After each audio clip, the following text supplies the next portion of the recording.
To start with అండి, ఈ ఎపిసోడ్లో స్పెషల్గా మనం గ్యాస్ ప్రాబ్లం గురించి మాట్లాడుకుందాం. గ్యాస్ ప్రాబ్లం అనేది చాలామంది రెగ్యులర్గా ఫేస్ చేస్తూ ఉన్నటువంటి ప్రాబ్లమే. గ్యాస్ వదలడం అనేది మధ్య మధ్యలో నలుగురిలో ఉన్నప్పుడు కాస్త ఇబ్బందిగా అనిపించవచ్చు. అండ్ బ్లోటింగ్, కడుపు ఎప్పుడు ఫుల్గా అనిపించడం, ఏమి తినాలనిపించకపోవడం. సో మేబీ ఇవాల్టి రేపటి మనకున్న స్ట్రెస్డ్ లైఫ్ స్టైల్ ఒక మేజర్ రోల్ ప్లే చేస్తున్నా సరే, గ్యాస్ ప్రాబ్లమ్ని కనుక సరిగ్గా ట్రీట్ చేయకపోతే చాలా కాంప్లికేషన్స్ కూడా వస్తాయని విన్నాము. So you have to tell us అసలు గ్యాస్ ప్రాబ్లం అంటే ఏంటి సార్, ఎన్ని రకాలు ఉంటాయి, and how do we overcome this? So గ్యాస్ట్రోఎంట్రాలజిస్ట్కి అంతా గ్యాస్ మయం లాగే ఉంటుందండి. రోజు ఉదయం నుంచి సాయంత్రం వరకు పేషెంట్స్ అందరూ గ్యాస్ గ్యాస్ గ్యాస్ అని వస్తారు. యాక్చువల్గా గ్యాస్ అనేది ఏమి ఉండదండి. యాక్చువల్గా టెక్స్ట్ బుక్లో సార్ నాకు గ్యాస్ ట్రబుల్ ఉందని అంటారు. గ్యాస్ ట్రబుల్ అనే వర్డ్ ఎక్కడ పుస్తకాల్లో ఉండదు.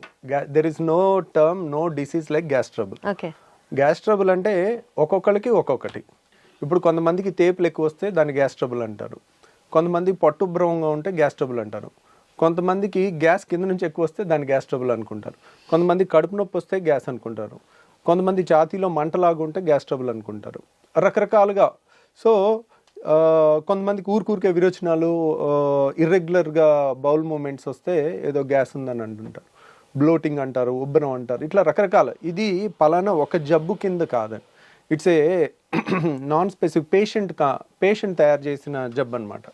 దాన్ని వాళ్ళు గ్యాస్ అంటే వాళ్ళు చెప్పే కంప్లైంట్స్ అన్నీ నిశితంగా పరిశీలించి, ఓహో వీళ్ళకి ఈ ప్రాబ్లం ఉంది, ఓకే వీళ్ళకి గాల్ బ్లాడర్లో రాయి ఉన్నా కానీ గ్యాస్ ట్రబుల్ లాగా వస్తుంది. అంటే వాళ్ళు ఏంటంటే నూనె వస్తువులు తినలేరు. నూనె వస్తువులు తినగానే కడుపులో ఇబ్బంది అవుతుంది. అన్నం తిన్న తర్వాత కానీ, నూనె వస్తువులు తిన్నప్పుడు కానీ, నూనె వస్తువులు లేకపోతే అట్లా. ఈ కంప్లైంట్ ఉంటే ఒక్క గాల్ బ్లాడర్ దాంట్లోనే నూనె వస్తువులు తినలేనిది వస్తుంది, ఇంకా దేంట్లో రాదనమాట. అట్లా వాళ్ళు చెప్పే కంప్లైంట్లో మన క్లూస్ దొరుకుతూ ఉంటాయి. ఇప్పుడు కడుపులో మధ్యలో నొప్పి వచ్చి వీపులోకి పాకుతుంది అనుకోండి, అది ప్యాంక్రియాస్ నొప్పి. ప్యాంక్రియాస్ నొప్పి ఒక్కటే వీపులోకి పాకుతుంది. పసర సంచిది ఎప్పుడు రైట్ సైడ్ వస్తుంది. రైట్ సైడ్ వచ్చి కుడి భుజానికి వెళ్తుంది అనమాట. సో ఇంకా ఎసిడిటీ ప్రాబ్లం, రిఫ్లెక్స్ అనుకోండి, బొడ్డు పైన వచ్చి ఎడమ వైపు ఛాతీలో వస్తుంది. అది హార్ట్ బర్న్ అంటారు, కడుపు మంట అంటారు. కొంతమంది కడుపు మంట అంటారు. కొంతమంది ఎక్కువ అసూయ, ఒకప్పుడు అంటారు కదండి, ఎక్కువ అసూయ జలసి ఉండి వాళ్ళు ఎక్కువ ఆలోచించి వాళ్ళ బాడీలో ఎక్కువ యాసిడ్ తయారయ్యి, యాసిడ్ వల్ల అల్సర్స్ ఫామ్ అవుతాయి అనమాట. అల్సర్స్ ఫామ్ అయ్యి దాన్ని ఎసిడిటీ అంటారు. ఆ యాసిడ్ ఎక్కువ ఉన్న వాళ్ళకి అన్నవాహిక అనేది మనకి గొంతు నుంచి పొట్టలోకి వెళ్ళే ఇసోఫేగస్ని అన్నవాహిక అంటారు. అది ఛాతీలో ఉంటుంది అనమాట. అది కొంచెం లెఫ్ట్ సైడ్ ఉంటుంది, హార్ట్ వెనకాల నుంచి వెళ్తుంది. కాబట్టి వాళ్ళందరికీ హార్ట్ బర్న్ లాగా వచ్చి గుండె నొప్పి ఏమో, చచ్చిపోతామేమో అన్న భయంతో వస్తారు. వాళ్ళు పరుగులు తీసుకుంటూ వస్తారు. సో కాకపోతే మనకు అక్కడ రకరకాలు, ఇది ఎసిడిటీయా, రిఫ్లెక్స్ డిసీజా. పొట్టలో యాసిడ్ ఉంటే ఏం ప్రాబ్లం లేదు, అది ఛాతీలోకి ఎక్కువ వస్తే కనుక రిఫ్లెక్స్ అంటారు. ఆ రిఫ్లెక్స్ డిసీజా, గాల్ బ్లాడర్ ప్రాబ్లమా, ప్యాంక్రియాస్ ప్రాబ్లమా, లేదంటే చిన్న పేగు పెద్ద పేగు ప్రాబ్లమా, లేకపోతే ఇన్ఫ్లమేటరీ బౌల్ డిసీజ్ అని పేగుల్లో జబ్బులు ఉంటాయి. ఇట్లా మనం ఈ గ్రూప్ ఆఫ్ చాలా రకాల జబ్బుల నుంచి వచ్చే కంప్లైంట్, అన్ని ఏ జబ్బు అనేది తెలియదు పేషెంట్కి.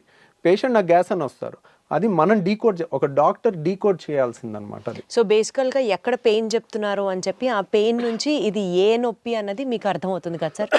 వాళ్ళు చెప్పేదాన్ని బట్టి ఏ నొప్పి ఇది అన్నది మీకు అర్థమవుతుంది. అంటే పేషెంట్తో మనం క్లీన్గా మాట్లాడితే కొంతవరకు వాళ్ళు చెప్పేదాన్ని బట్టి మనకు అందాజుగా ఐడియా వచ్చేస్తుందండి. యూజువల్గా ఎడం పక్క ఛాతీలో నొప్పి అని ఒక 25 ఏళ్ల కుర్రోడు వచ్చాడు అనుకోండి, 20-25 ఇయర్స్లో హార్ట్ అటాక్ రాదు. దట్ ఈస్ అదే 65 ఏళ్ల మనిషి వచ్చాడు అనుకోండి, మనం అనుమానంగా చూడాలి. సో గ్యాస్ ట్రబుల్ అయినప్పటికీ కూడా హార్ట్ ఏమో అని చూడాలి. సో ఎందుకంటే గ్యాస్ ట్రబుల్కి మనం ఎసిడిటీ కానీ, రిఫ్లెక్స్ కానీ ట్రీట్మెంట్ చేయకపోయినా ప్రాణం పోదు. కానీ అదే పేషెంట్కి హార్ట్ ప్రాబ్లం ఉండి, హార్ట్ ప్రాబ్లమ్ని మనం హార్ట్ అటాక్ అయ్యిండి దాన్ని హార్ట్ బర్న్, గ్యాస్ ట్రబుల్ అని అనుకుని మనం కరెక్ట్ టైంలో ట్రీట్మెంట్ ఇవ్వకపోతే వాళ్ళకి లైఫ్ కూడా రిస్క్ వచ్చే అవకాశం ఉంటుంది. సో అక్కడ సిచ్యువేషన్ బట్టి ఓవరాల్గా ఇప్పుడు ఇంట్లో లేడీస్ అన్నం ఉడికిందా లేదా ఒక మెతుకుతో ఎట్లా చేస్తారో, పేషెంట్ వచ్చి వాళ్ళు చెప్తుండే కొద్దీ మనకు అర్థమైపోతా ఉంటుంది, ఓహో వీళ్ళది ఇది, సో ఇది అయ్యి ఉండొచ్చు. కానీ కన్ఫర్మ్ చేసుకోవాలంటే ఈ టెస్ట్ చేయాలి, అవసరమైతే ఎండోస్కోపీ చేయాలి, సిటీ స్కాన్ చేయాలి, అల్ట్రాసౌండ్ స్కాన్ చేయాలి, ఎంఆర్ఐ స్కాన్ చేయాలి. ఓహో దీనికి ఈ స్కాన్ అయితే బాగా పనిచేస్తుంది అట్లా.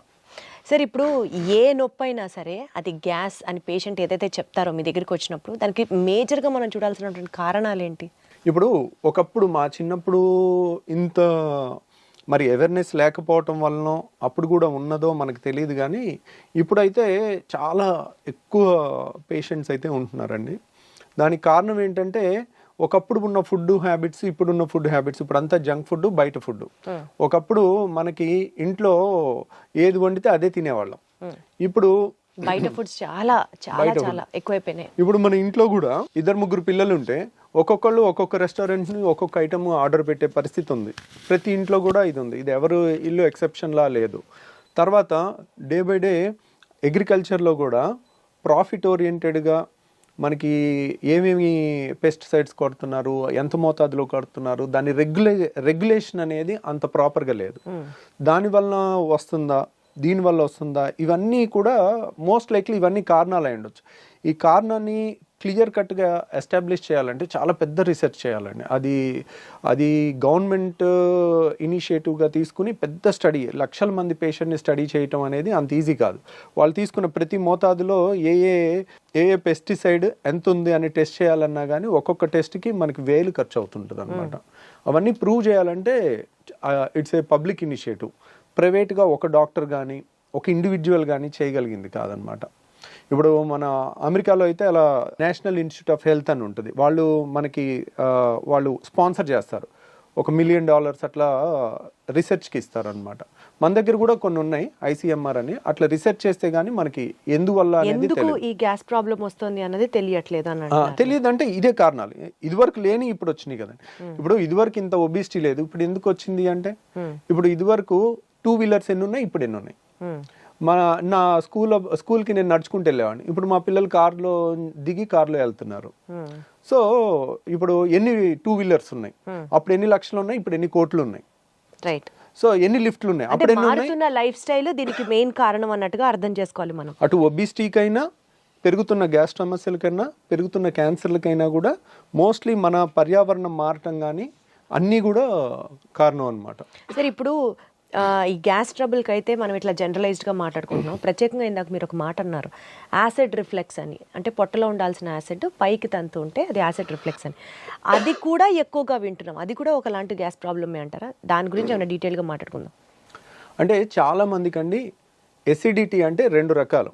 ఒకటి పొట్టలో యాసిడ్ ఎక్కువ తయారవటం, టెన్షను, ఇర్రెగ్యులర్ ఫుడ్ హ్యాబిట్స్, ఆలోచన ఎక్కువ ఉండటం, సో పని ఒత్తిడి ఎక్కువ ఉండటం వల్ల బాడీలో యాసిడ్ ఎక్కువ తయారవుతుంది. ఎప్పుడైతే యాసిడ్ ఎక్కువ తయారవుతుందో మనకి కడుపులో మంట వస్తుంది, వాళ్ళకి బొడ్డు పై భాగంలో మంటలాగా వస్తుంది.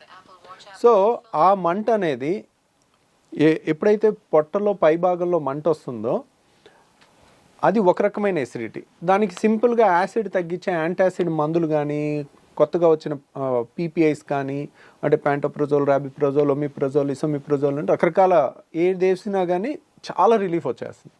తర్వాత రెండోది ఏంటంటే మనకి డైలీ మన నోట్లో ఉమ్ము ఉంటుంది, దాని pH 7.4 ఉంటుంది. మన స్టమక్లో హైడ్రోక్లోరిక్ యాసిడ్ ఉంటుంది, అది కాన్సన్ట్రేటెడ్గానే ఉంటుంది. అంటే దాని pH వచ్చేసి 2 ఉంటుంది, లెస్ దాన్ 2, 1.5 to 2. అంటే వెరీ ఎసిడిక్ ఎన్వైర్న్మెంట్.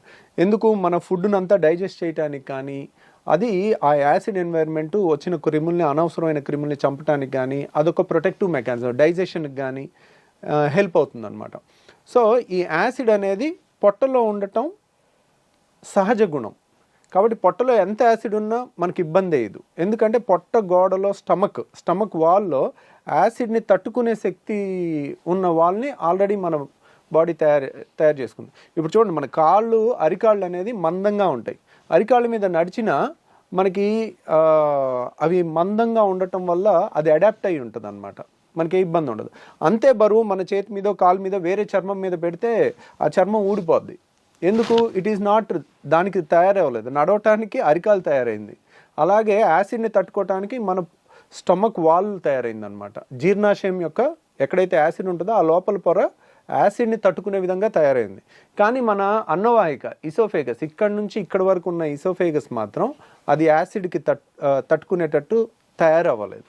కాబట్టి పొట్టలో యాసిడ్ ఉంటే కొంచెం కడుపు మంట వస్తుంది, చాలా ఈజీగా ట్రీట్ చేయొచ్చు మనం. వాళ్ళకి గ్యాస్ ట్యాబ్లెట్ ఇస్తారు, కొన్ని యాంటాసిడ్ ఇస్తారు, తగ్గిపోతుంది, they will be very happy. కానీ ఈ పొట్టలో ఉండాల్సిన యాసిడ్ ఇక్కడ వాల్వ్ ఉంటుంది, ఛాతీకి పొట్టకి ఛాతీకి మధ్యలో ఒక వాల్వ్ ఉంటుంది, దాన్ని హయాటస్ అంటారు. ఆ హయాటస్లో వెడల్పుగా ఉండి వాల్వ్ లూజ్గా ఉంటే దాన్ని హయాటస్ హెర్నియా అంటారు. చాలామందికి ఎండోస్కోపీ రిపోర్ట్ చూస్తే లాక్స్ ఎలియస్ అంటారు. లాక్స్ ఎలియస్ అంటే లోవర్ ఇసోఫేజియల్ స్ఫింక్టర్. ఇసోఫేగస్ అంటే అన్నవాహికలో ఇక్కడ ఒక కంట్రోల్ ఉంటుంది, అప్పర్ ఇసోఫేజియల్ స్ఫింక్టర్ అని. ఇక్కడేమో lower oesophageal sphincter. Lower oesophageal అయిపోయిన తర్వాత స్టమక్ స్టార్ట్ అయిపోతుంది, అంటే జీర్ణాశయం స్టార్ట్ అయిపోతుంది. సో ఇక్కడ వాల్వ్ లూజ్గా ఉంటే కనుక దాన్ని లాక్స్ ఎలియస్ అంటారు, లోవర్ ఇసోఫేజియల్ స్ఫింక్టర్. లేదంటే అక్కడ లూజ్గా ఉండటం వల్ల హైటస్ హెర్నియా అంటారు. గ్రేడ్ 1, గ్రేడ్ 2, గ్రేడ్ 3, గ్రేడ్ 4 ఉంటుంది. గ్రేడ్ 4 అంటే ఇంత వెడల్పుగా ఉంటుంది అక్కడ. అంటే ఏంటి, ఇప్పుడు ఇక్కడ ఎప్పుడైతే వాల్వ్ చాలా గ్రేడ్ 4 లూజ్గా ఉంటుందో పొట్టలో ఉన్న యాసిడ్ అంతా ఊరికే పైకి వస్తూ ఉంటుంది. పొట్ట అనేది జీర్ణాశయం అనేది మనం ఫుల్గా తిన్న తర్వాత అది గ్రైండర్ ఆన్ అయినట్టు ఆన్ అవుతుంది. ఆన్ అయినప్పుడు గ్రైండర్కి పైన మూత పెట్టలేదు అనుకోండి, ఎట్లయితే పైకి చిమ్ముతుందో అట్లా ఈ పొట్టలో ఉండాల్సిన యాసిడ్ అంతా అది ఫుడ్ తిన్నాక ఇలా పైకి ఇసోఫేగస్లోకి వస్తుంది. ఇసోఫేగస్ గోడ ఏమైంది, మన అన్నవాహిక గోడ అనేది యాసిడ్ని తట్టుకోవటానికి తయారవ్వాల, కాబట్టి అది విపరీతమైన మంట వస్తుంది, దాన్ని హార్ట్ బర్న్ అంటారు. వీళ్ళు ఏం తినకపోతే హ్యాపీగా ఉంటారు. ద మొమెంట్ తిన్న తర్వాత వాళ్ళకి ఒక గంట 2 గంటలు ఆ గ్రైండర్ లాగా ఆడినంతసేపు యాసిడ్ అనుకొచ్చి ఈ ఛాతీ అంతా మంట పట్టేసినట్టు ఉండటం, భుజంలో నొప్పి రావటం, ఎడం భుజంలో రావటం, తర్వాత ఎడం పక్క ఛాతీలో వచ్చేసరికి వెంటనే గుండె ప్రాబ్లం అని గడగడలాడిపోతూ ఉంటారు. ఎక్కడో టీవీలో చూస్తారు 25 ఏళ్ల మనిషి ఒక ఇలా కూలబడి చచ్చిపోతే అది హార్ట్ అటాక్ కాదో కూడా ఎవరికి తెలియదు. ఎవరికి తెలుసు, sudden death, it is a sudden death. Heart attack అని ప్రూవ్ ఉండదు, కానీ అందరూ దానికి లేబుల్ వేసేస్తారు. ఇప్పుడు మీడియా ఎవరన్నా సడన్ గా కోల్బడి చచ్చిపోయారు అనుకోండి, హార్ట్ అటాక్ అని తోసేస్తారు. Who can prove it? దానికి రియల్ గా ప్రూవ్ చేయాలంటే సడన్ డెత్, సడన్ గా కళ్ళు తిరిగి పడిపోయి చచ్చిపోవటానికి చాలా కారణాలు ఉంటాయి. సో ఇప్పుడు అంతెందుకు, మనకి ఒలింపిక్స్ ఆడే ఒలింపిక్ ప్లేయర్స్ కూడా రన్నింగ్ చేస్తూ సడన్ గా కోల్బడి చచ్చిపోయినట్టుంది. మరి వాళ్ళకి హార్ట్ అటాక్ వస్తుందా? అథ్లెట్స్కి రాదు కదా. సో చాలామంది ఏంటంటే మీడియాలో ఎమెచ్యూర్ పీపుల్, అంటే నాన్ ప్రొఫెషనల్ పీపుల్ ర్యాపిడ్ కన్క్లూజన్స్కి వస్తారు. ఆ ర్యాపిడ్ కన్క్లూజన్స్కి వచ్చి ఒక యంగ్స్టరు కళ్ళు తిరిగి పడిపోతే హార్ట్ అటాక్ వచ్చి చచ్చిపోయాడని అలా ప్రొజెక్ట్ చేశారనుకోండి, ఎడం పక్క గుండెలో నొప్పి వచ్చిన హార్ట్ బర్న్, యాసిడ్ ప్రాబ్లం వల్ల, రిఫ్లెక్స్ వల్ల వచ్చిన వాళ్ళందరూ నిద్రలేని రాత్రులు గడపాల్సి వస్తుంది. అమ్మో నేను చచ్చిపోతే అలా. కానీ అసలు ఈ యాసిడ్ రిఫ్లెక్స్ వల్ల ప్రాణాలు పోయే సిచ్యువేషన్ కూడా ఉంటుందా సార్? ఉండదు, కానీ ఆ భయంతో ప్రాణం పోయినట్టు బతుకుతారు వాళ్ళు. అయ్యయ్యో. సో ఎప్పుడైతే ఎక్కడో టీవీలో ఒకటి చూసి సడన్గా యంగ్స్టర్స్లో కూడా హార్ట్ అటాక్స్ పెరిగిపోయినాయి అని మీడియాలో వచ్చింది అనుకోండి, అమ్మో ఎడం పక్క నొప్పి వస్తుంది, నాకు గుండె నొప్పి ఏమో, నేను అలా చచ్చిపోతానేమో, నా పిల్లలు ఏమైపోతారు, నా భార్య ఏమైపోద్ది, ఇంకా రాత్రి అంతా నిద్రపోకుండా అలా కూర్చుని ఉంటారు వాళ్ళు, బయటికి చెప్పుకోలేరు. కానీ వాళ్ళకి ఏదైనా తింటేనే కదా వచ్చేది ఆ అనీజీనెస్. కానీ వచ్చినప్పుడు కూడా మరి తింటే అంటే ప్రతి పూట తింటారు కదా. ఇప్పుడు కొంతమంది ఇర్రెగ్యులర్ టైమింగ్స్లో, ఈ కాలంలో స్ట్రెస్ లేని జాబ్ ఏది ఉంది, కరెక్ట్ టైంకి ఫుడ్ తినే జాబ్ ఏది ఉంది? అందరూ పరుగులు తీస్తా ఉండి రాత్రి 10ంటికి వచ్చి బిర్యానీ తినొచ్చారు అనుకోండి, అర్ధరాత్రి 12ంటికి వాళ్ళకి వస్తుంది కరెక్ట్గా. ఆ టైంలో ఇంకా వాళ్ళు నిద్రపోరు, పాపం ఒకసారి ఇంట్లో వాళ్ళు నిద్రపోనివారు, కొంతమంది సైలెంట్ గా సఫర్ అవుతా. మరి ఏంటి సార్ దీనికి ప్రాబ్లం? ఆ లూజ్ అయిన వాల్వ్ ని టైట్ చేయొచ్చా? ట్రీట్మెంట్ ఏంటి? ఇంకా వాళ్ళు ఏం తినకుండా ఉంటారు అంటే గ్యాస్ ట్రబుల్లో చాలా మంది ఇలాంటి పేషెంట్స్ ఏంటంటే వీళ్ళకి మందులు ఇచ్చి ఫస్ట్ తగ్గించవచ్చండి. అంటే కంప్లీట్గా తగ్గించకపోయినా కంప్లీట్గా ఒక వాల్వ్ అనేది స్ట్రక్చరల్ డిఫెక్ట్ ఉంటే it has to be rectified. Okay. Acid ఎక్కువ ఉందనుకోండి, యాసిడ్ని తగ్గించవచ్చు. ఇక్కడ యాసిడ్ ఎక్కువ ఉండటం ప్రాబ్లం కాదు, నార్మల్ ఉండాల్సిన యాసిడే ఉంది, కానీ పొట్టలో ఉండాల్సిన ఛాతీలోకి వస్తుంది. రైట్. సో అక్కడ లూజ్గా ఉన్న వాల్వ్ని సో ఏదో విధంగా టైట్ చేసుకోవాలి. ఆ టైట్ చేసుకునే ముందు మనకి కొన్ని జాగ్రత్తలతో తగ్గించవచ్చు. ఆ జాగ్రత్తలు ఏంటంటే రిఫ్లెక్స్ కేర్ అంటారు దాన్ని. దాంట్లో ఏంటంటే ఒకేసారి కడుపు నిండా తినటం అనేది పెట్టుకోకూడదు. కడుపు నిండా తింటే ఏంటంటే ఈ ఛాతీలోకి ఎక్కువ వెనక్కి రావటం అనేది ఎక్కువ ఉంటుంది. ఇప్పుడు 4 ఇడ్లీలు 5 ఇడ్లీలు పడుతున్నాయి అనుకోండి, వాళ్ళు 2 మించి తినకూడదు. ఒకసారి కరెక్ట్గా 1.5 గంట ఆగి మళ్ళీ 2 తీసుకోవాలి, మళ్ళీ 1.5 2 గంటలు ఆగి మళ్ళీ 2 తీసుకోవాలి. ఇంకా దానికి నామోషి పడకూడదు, బాక్స్లో పెట్టేసుకోవాలి, ఎక్కడైనా ఒక 5 నిమిషాలు బ్రేక్ తీసుకోవాలి, పనిలో అయినా టక్ తినేసి అట్లా తెలివిగా చేసుకుంటే కనుక ఒకేసారి ఎక్కువ ఫుడ్ లేకపోతే ఎక్కువ వెనక్కి రాదు, ఎక్కువ యాసిడ్ తయారవదు, ఎక్కువ వెనక్కి వాళ్ళకి కూడా అంత అన్ఈజీనెస్ ఉండదు అప్పుడు పాపం. ఉండదు. అది ఒకటి. తర్వాత చాలా మంది చేసేది ఏంటంటే చక్కగా 4 ఇడ్లీలో 5 ఇడ్లీలో లేదంటే 3-4 దోశలో తినేసి గ్లాసు నీళ్లు 2 గ్లాసు నీళ్లు తాగుతారు. తాగితే ఇంకా ఎక్కువ వెనక్కి వచ్చేస్తుంది. ఓకే. సో వీళ్ళు ఎప్పుడు కూడా నీళ్లు తిన్న తర్వాత తాగకూడదు, మనకి నీళ్లు తాగాలి. ఒక 4 గ్లాసులైనా ముందు తాగేసేయండి. నీళ్ళు ఎప్పటికప్పుడు దిగిపోతాయి, నీళ్ళ వల్ల యాసిడ్ ఎక్కువ తయారవదు, వెనక్కి వచ్చినా అంత ఇబ్బంది ఉండదు, అంత ఎక్కువ కూడా రాదు, ఎప్పటికప్పుడు తొందరగా వెళ్ళిపోద్ది నీళ్ళు అనేది. సో నీళ్ళంతా తాగేసిన తర్వాత ఒక 10 నిమిషాల తర్వాత అప్పుడు ఫుడ్ తిన్నారనుకోండి, ఫుడ్ తిన్నాక నీళ్ళు తాగలేదు అనుకోండి, వెనక్కి వచ్చేది తక్కువ ఉంటుంది అన్నమాట. స్టమక్ మొత్తం నిండిపోదు. అంటే ఫుడ్తో సగం నిండిపోయి సగంతో నీళ్ళతో ఉంటే ఆ గ్రైండర్ ఆన్ అవగానే సప్పని పైకి కొట్టేస్తుంది.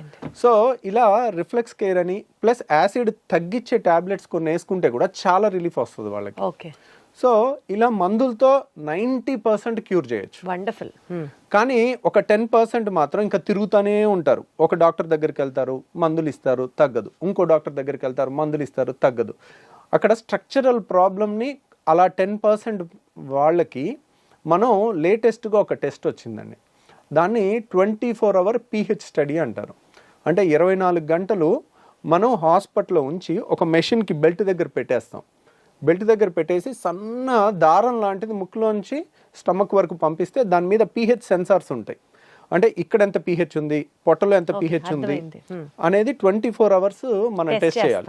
టెస్ట్ చేస్తే యాసిడ్ ఇక్కడ కూడా ఎక్కువ ఉందని వచ్చినప్పుడు pH ఇక్కడ 2 ఉంటుంది, ఇక్కడ 7 ఉండాలి. ఇక్కడ కూడా 2 ఉందనుకోండి, that indicates reflex disease, acid reflex disease. దాన్ని కన్ఫర్మ్ చేసుకున్న తర్వాత అది ఆ టెస్ట్ పాజిటివ్ వస్తే మాత్రం సర్జరీ చేసుకోవాలి. ఆ టెస్ట్ కొంచెం కాస్ట్ ఎక్కువ ఉంటుంది, 24 గంటల హాస్పిటల్లో ఉండి చేసుకోవాలి. సో బట్ దాంట్లో కనుక మనకి పాజిటివ్ వచ్చిందంటే కనుక అప్పుడు we can consider reflex surgery. Anti reflex surgery అనేది మనం ఈ వాల్వ్ని టైటన్ చేసుకుంటే వెనక్కి రాకుండా ఉంటుందన్నమాట. ఓకే. ఓకే. సో ఆ సర్జరీ మన దగ్గర ఇక్కడ చేస్తున్నారా సార్? మనం కూడా పర్ఫామ్ చేస్తాం. ఈ యాంటీ రిఫ్లెక్స్ సర్జరీని నిస్సెన్స్ ఫండ్ అప్లికేషన్ అంటారు. దాని పేరు నిసెన్స్ అనే సైంటిస్ట్ పేరు పెట్టారనమాట.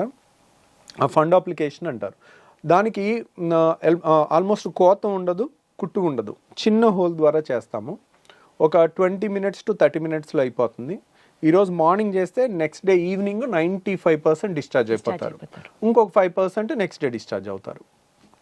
సో ఇది ఎఫెక్టివ్నెస్ ఎంత ఉంటుంది అంటే కనుక ఆల్మోస్ట్ 75% నుంచి 85% వరకు ఉంటుంది. ఒక 25%కి సగం రిలీఫే ఉంటుంది. ఎందుకు దాంట్లో 100% గ్యారంటీ చెప్పలేకపోతున్నాం. ఇప్పుడు రాళ్ల సమస్య ఉంది, గాల్ బ్లాడర్ తీసేసాం, 100% క్యూర్, మళ్ళీ జన్మలో వాళ్ళు మన దగ్గరికి రావాల్సిన పని ఉండదు. అది 100% అనే 99% 100% గ్యారంటీగా చెప్పేయచ్చు. అదే రిఫ్లెక్స్ దాంట్లో 70 to 85% అనేది చాలా హై రిజల్ట్ అనమాట. సో ఎందుకనంటే ఇప్పుడు ఏదన్నా తీసేయటం తేలిక, గాల్ బ్లాడర్ తీసేసాం అయిపోయింది, గర్భసంచి తీసేసాం అయిపోయింది, చెయ్యి నరికేసాం నిమిషం పని. సో తీసేయటం తేలిక. మొండి చెయ్యిని ఇలా తయారు చేయలేం. మనిషి ఇంకో 1000 జన్మలు ఎత్తినా కానీ, సైన్స్ ఎంత డెవలప్ అయినా కానీ మొండి చెయ్యిని ఈ మూమెంట్ రాదు, రాయటం కానీ ఈ అద్భుతమైన క్రియేషన్ అనేది జరగదు. ఈ వాల్వ్ కూడా ఒక అద్భుతమైన క్రియేషన్. అది మనకి న్యాచురల్గానే పర్ఫెక్ట్గా ఉండాలి. దాన్ని మనం క్రియేట్ చేస్తున్నప్పుడు మనం ఒక గాడ్ క్రియేట్ చేసిన క్రియేషన్ అంత పర్ఫెక్షన్గా ఎప్పటికీ చేయలేం. 80% క్రియేషన్ అనేది ఇంకా వరల్డ్స్ బెస్ట్ రిజల్ట్ అనమాట. ఆ మాత్రం రిజల్ట్ ఇవ్వటమే చాలా కష్టం. అందుకనే అంత రిజల్ట్ కూడా ఇవ్వలేక ఎవ్వరు ఈ సర్జరీస్ అసలు చెప్పరు. మీరు 10 మంది నా దగ్గరికి సర్జరీ కోసం వస్తారు, వాళ్ళు ఆల్రెడీ 10 మంది గ్యాస్ట్రోఎంట్రాలజిస్ట్ని చూసుంటారు.